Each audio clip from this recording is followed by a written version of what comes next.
What up, what up? Man, we're getting close to the 11th hour, so I figured, man, I better get this out. We're at UFC 99. It's the comeback, I believe. The first UFC event, I believe, to be in Germany.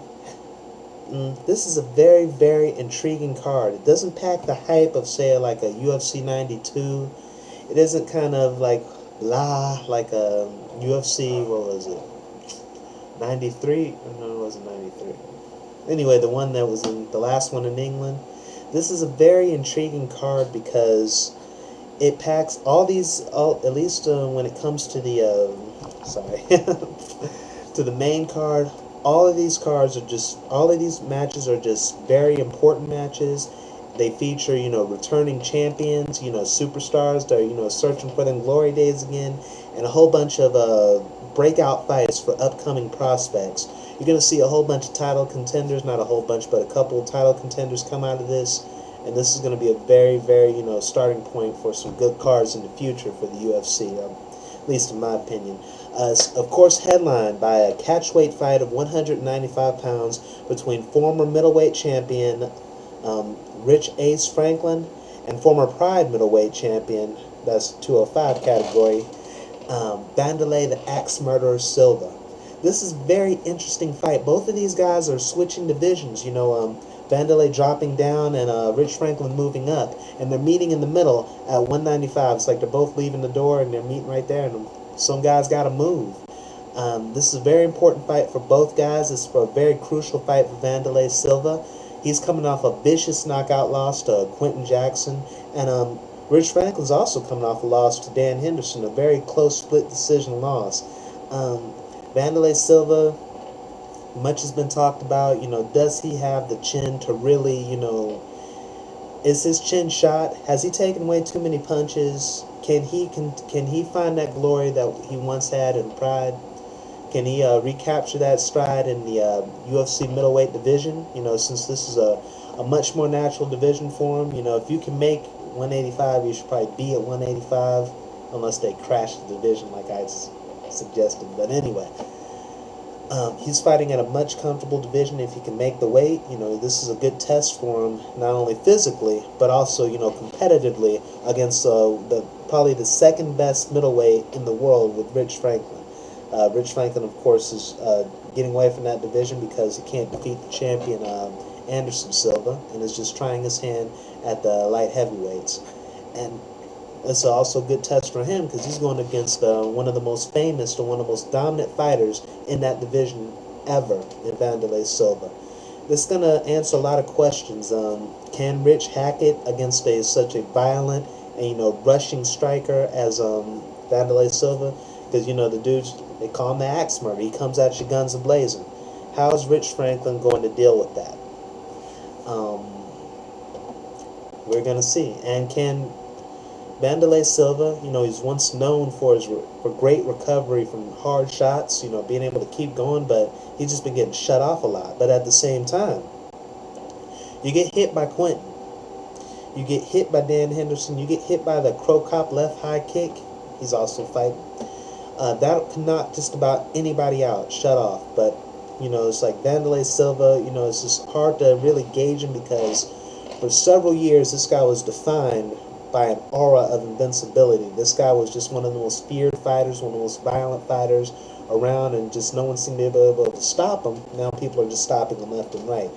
Is it because he's shot, or is it just, does it just happen? Maybe a little of both. We're about to find out. Hopefully, this will be a great fight. They're two very exciting fighters. Two guys I like to watch fight a lot. Two guys I have a lot of respect for. It's hard to pick because there's all these questions surrounding it. As far as I'm concerned, Vanderlei Silva, he has all the intangibles. He's training hard. He wants it more. His back is against the wall. He's really coming out. He's really going after this one. His fight against his last win was against Keith Jardine at UFC 84. He was in a similar circumstance. His back was against the wall and he needed to win badly, and he got the win. I hope he can get the win today. I'm not sure. This looks like a lot like a Rich Franklin decision. I don't know if he can He can make the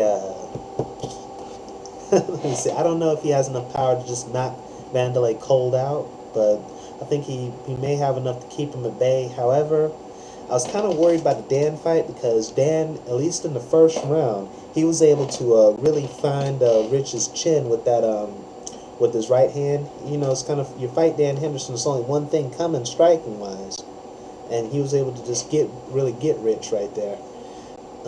I think Vanderlei is going to have a much better cardio, and I think he'll probably be able to keep the pressure on him.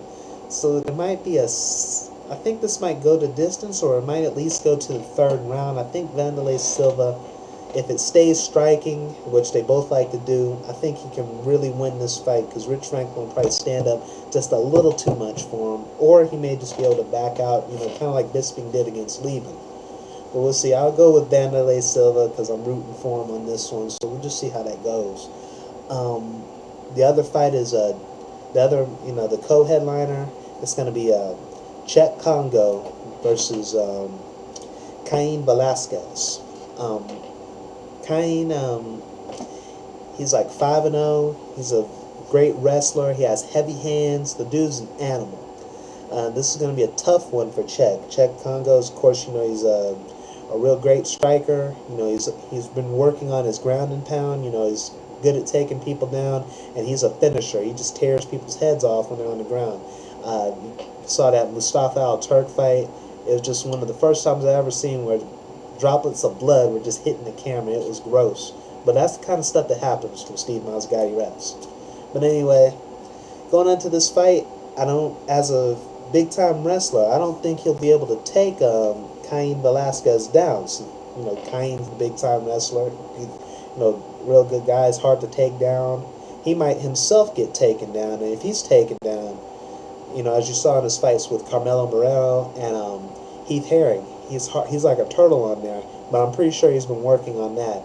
One thing I've been impressed with Chet Congo is he's been able to really, just really improve a lot over, working with Juanito Ibarra and the Wolf Slayer. He's just really, every time you see him, you see a better version. But I don't think he has the tools to really hang with Cain Velasquez. We're gonna see if Cain can get him down. Cain's gonna have a real good fight. If not, I don't like him standing with Chet Congo. Chet Congo's got a decent chin. I haven't really seen him get stopped, at least in the UFC. But standing wise, the dude's just hard to handle. And plus, if you're standing with him too long, he's probably gonna deliver one to the balls. But I ain't no hater like everyone else. Oh, Chet can't grow up in the balls. Shut the fuck up. Anyway, it's what else we got here? We got Swick versus Ben Saunders, the Killer Bee versus Quick. This is a breakout fight for both of these guys. It represents a real high-profile jump in their opponents. I know Swick is coming off that lightning quick victory against Jonathan No-Chin Goulet, or Halovsky Jr. And Ben Saunders is coming off that win against Brandon Wolf, Brandon Wolf, where he just kneed the guy where I counted no less than 50 times. I see a Quick winning this one by probably decision. I think he's fought a little bit tougher. He's a little more proven, so I'll probably go with that. I'll probably be going for Killer B. I like Killer B. But I think Mike Swick is just a little bit more dangerous standing. If it goes to the ground, I kind of like Ben's ground game, but I have a feeling the Swick might win this one. But we'll see. It should be a very exciting fight. I got probably Davis over Hardy, even though I love Hardy to punk him out. I love the way Hardy's been punking him out, because that's what, Davis sure is mad, but hey, that's what you get for wearing a fucking kilt. Come on. Anyway, there's some other fights on there, but I don't have enough time. I'll definitely be back to talk about it later. Hopefully I'll bust out another video today, talk about some other stuff. Until then, good luck, God bless, good times to be had by all. See you later.